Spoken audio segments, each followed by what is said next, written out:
Reverendíssimo Padre Neuci, presidente desta celebração eucarística, queridos irmãos e irmãs presentes nesta igreja matriz, de modo especial, as nossas crianças da catequese que retornam de férias, queridos internautas que nos acompanham pela Rede Santa Rita de Comunicações e pela Web Rádio Ativa.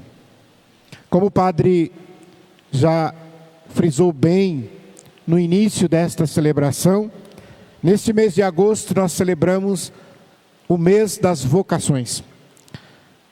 Nós temos 3 meses bem fortes na sua temática. Só para a gente guardar, agora o mês de agosto, mês das vocações. Mês que vem, setembro, mês da Bíblia.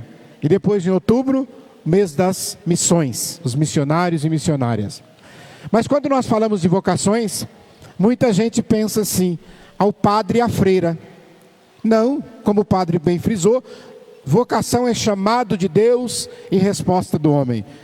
Todos nós somos chamados para uma vocação específica, mas para muitas outras vocações no decorrer da nossa vida. E hoje, ao celebrar nesse final de semana o ministério ordenado, a semana que vem a vocação à família, de ser pai, de ser mãe, de ser filho, depois a vida consagrada e por fim os agentes de pastoral, catequistas, ministros, todos aqueles que trabalham para a Igreja do Senhor. E olha que bonito, na primeira leitura do livro da Sabedoria, vai nos mostrar que os judeus, muitos deles, às vezes eram tentados ou até abandonavam o caminho da fé por causa das perseguições, por causa de não quererem ser motivo de ridículo, de zombaria. E se nós trouxermos isto para os dias atuais, para os dias de hoje, nós poderíamos dizer que ainda hoje nós temos ao redor do mundo muitos países onde não existe liberdade religiosa, onde os cristãos são perseguidos. Tem país que tem muitos cristãos presos, que ninguém nem sabe onde está preso. Tem país que se for encontrado com a Bíblia, você vai preso e eles destroem a sua Bíblia. Aqui no Brasil, graças a Deus, nós temos a liberdade religiosa garantida no artigo 5º da Constituição Federal como uma cláusula pétrea.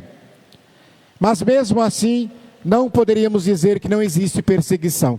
Existe sim perseguição, existe sim muita discriminação contra os cristãos. Mas às vezes nós precisamos olhar de um outro tipo de perseguição, que às vezes está dentro da nossa família e nós não percebemos, dentro da nossa casa e nós não percebemos. Vamos citar um exemplo aqui. Quantas mulheres gostariam de viver a fé, gostariam de estar na igreja trabalhando, mas os maridos não permitem.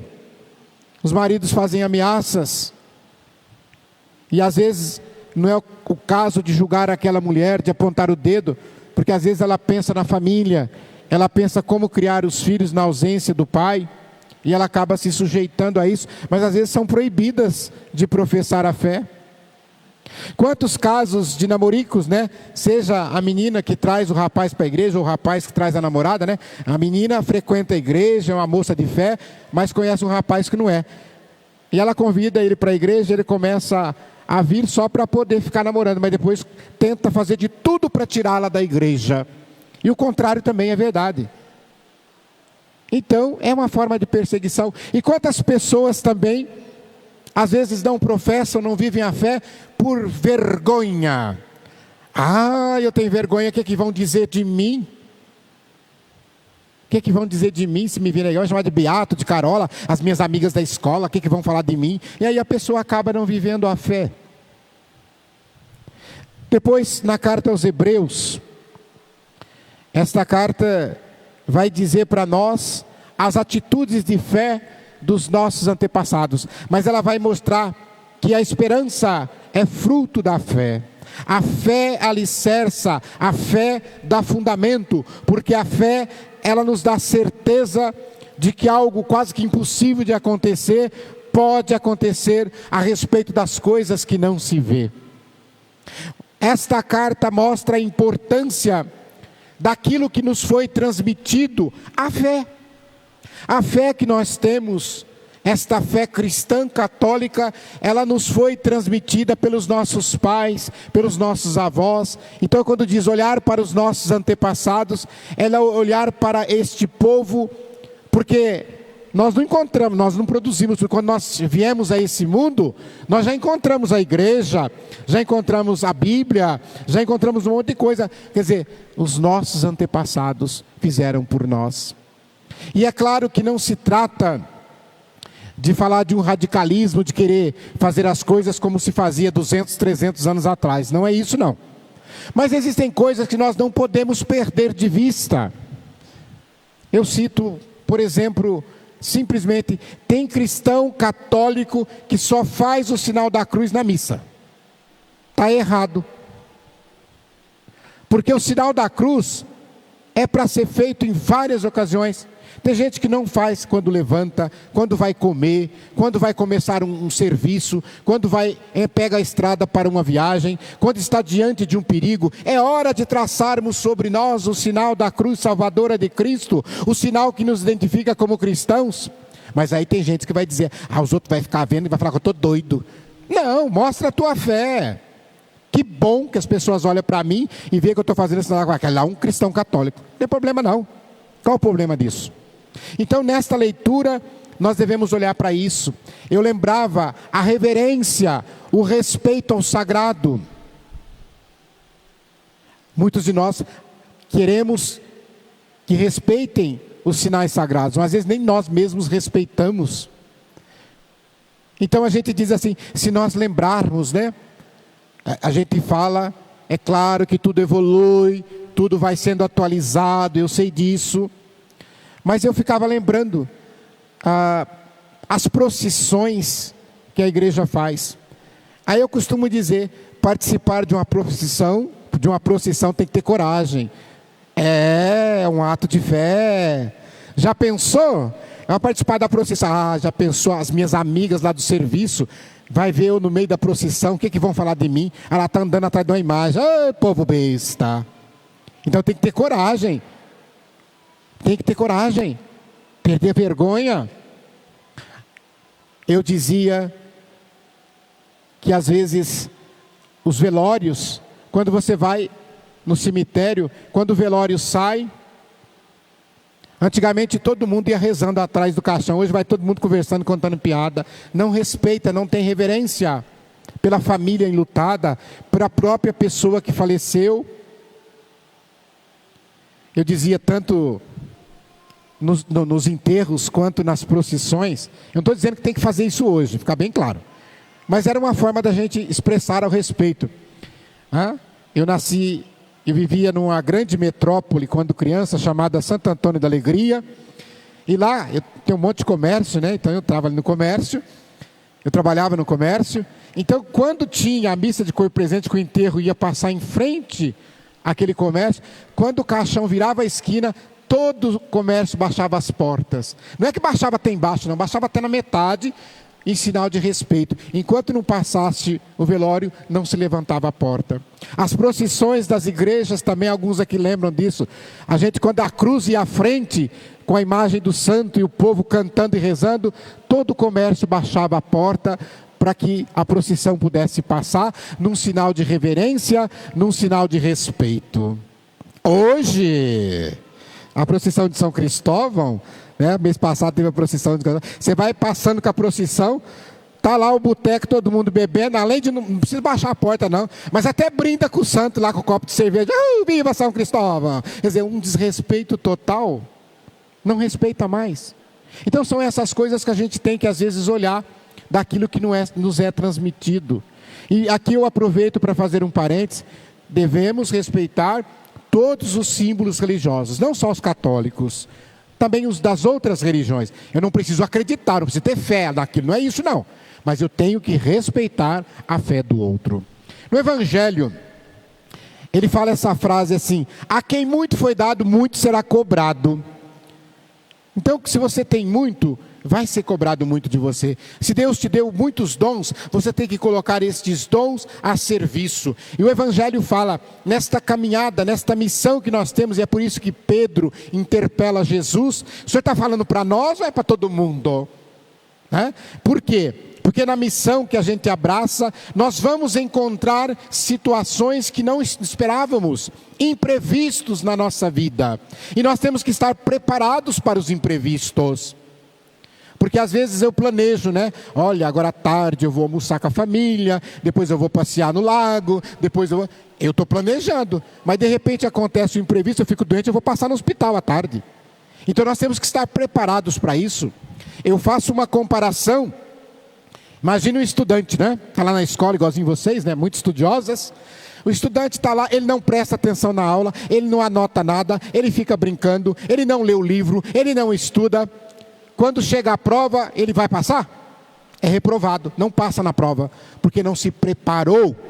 E nós cristãos também devemos preparar para as provas da vida. E as provas da nossa vida não são as provas de papel que você vai responder perguntas, não. As provas da nossa vida são as doenças que nós encontramos no caminho. A prova da nossa vida é o desemprego que nós encontramos no nosso caminho. As provas da nossa vida é a separação no casamento, é a morte de um ente querido. A prova que nós passamos são os problemas de relacionamento. Como é que nós cristãos católicos vamos reagir a esta prova? Se não estivermos preparados, vai entrar em desespero, parafuso. Então nós precisamos confiar, nós precisamos ter fé que Deus caminha conosco, que Deus não nos abandona, que Ele se importa conosco. Então nós precisamos entender isso. Eu pensava essa semana aqui no nosso município, uma pessoa que eu conheço muito, fez teologia comigo, ali no Centro Universitário Claritano, na Celina, E essa mulher, ontem celebrando no São Francisco, eu vi, celebramos pelo filho dela que faleceu essa semana. Em 2 anos ela perdeu 2 filhos. Filhos criados, crescidos. Agora vocês imaginam da forma como ela perdeu esses filhos? É uma prova para essa mulher. E ela estava ontem na igreja. A avó também estava lá na igreja chorando, mas estava ali. Porque são fortes na fé, suportam a dor da perda de um filho. Eu costumo dizer que eu não posso pedir nada para Deus, mas se eu tivesse que pedir, a primeira coisa que eu pediria, me leva primeiro que os meus filhos, porque deve ser a maior dor que uma pessoa pode ser, é perder um filho.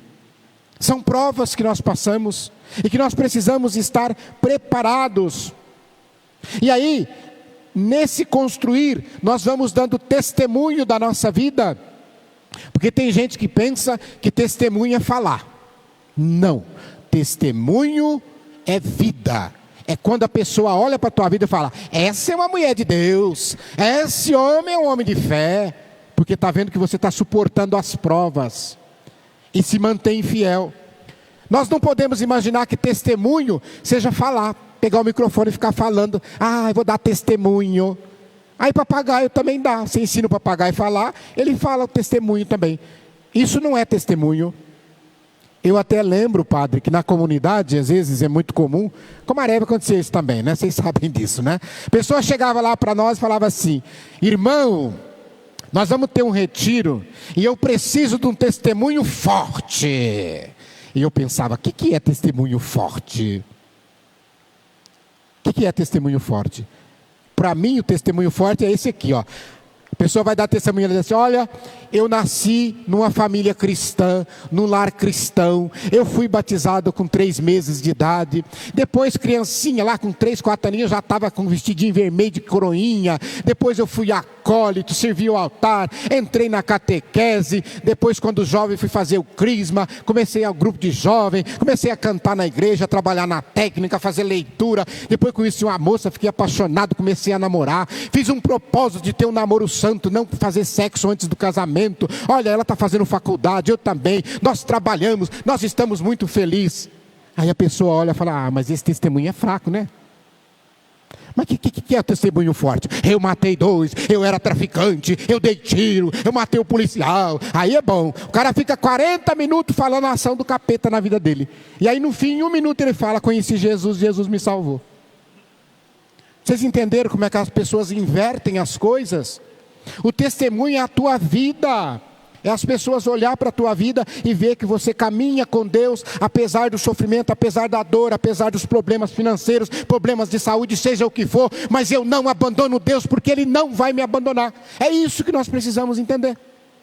Simples assim. Nós não vamos ser blindados de problemas, nós não vamos ser blindados de doença, mas Deus estando conosco, a doença pode vir que nós suportamos, a morte pode vir que nós passamos, os problemas podem vir porque Ele está conosco.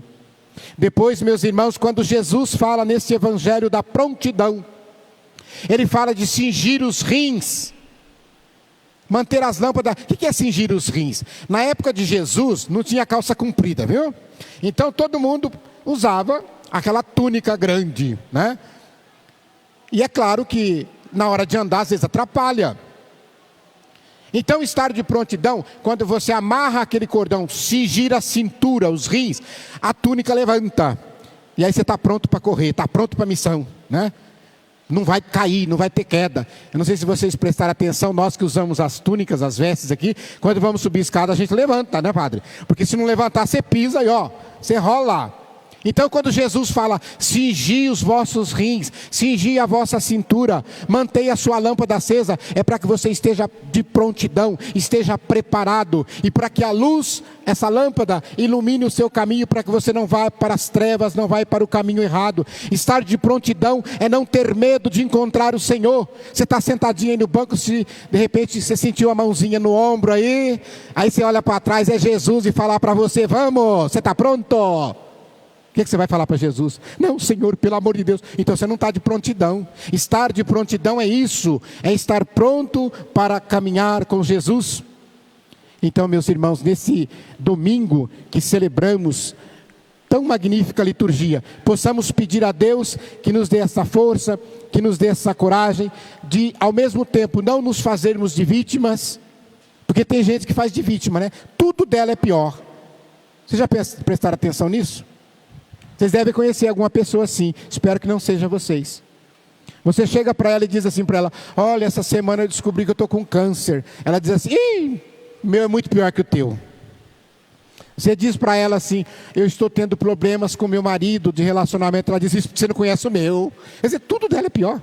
Não seja assim, né? Eu falava ontem para os casais agora, e assim eu já vou encerrando essa nossa reflexão. Às vezes, principalmente em festa de família, nós estamos falando que Jesus fala para sermos administradores. Todo mundo é administrador. Aí você vai falar, eu não sou administrador. Sim, você administra a tua vida, você administra a tua casa, você pai e mãe administra a tua família. Você tem que pagar aluguel, pagar energia elétrica, pagar água, pagar luz, colocar comida, fazer comida, cuidar da educação dos filhos, cuidar da escola. Isso é administrar. E se você administra mal, a coisa vai mal. Então você é um administrador das coisas das quais Deus coloca, dos dons que Deus coloca na tua vida. E você tem que administrar e respeitar bem isso. E eu falava, às vezes eu fico pensando, graças a Deus, Deus me protege disso. Às vezes, principalmente em festas de família, às vezes a gente vê o marido xingar a mulher, falar aquele palavrão, chamar de filha, não sei do que, mandar tomar naquele lugar. Eu fico pensando, mas como é que o marido faz isso? Mas nem sozinho, nem no quarto trancado, deve fazer uma coisa dessa. Isso é um desrespeito. Mas aí faz lá no meio do churrasco, na frente de todo mundo. Fala aquele palavrão para a esposa responde com outro palavrão, como se aquilo fosse bonito.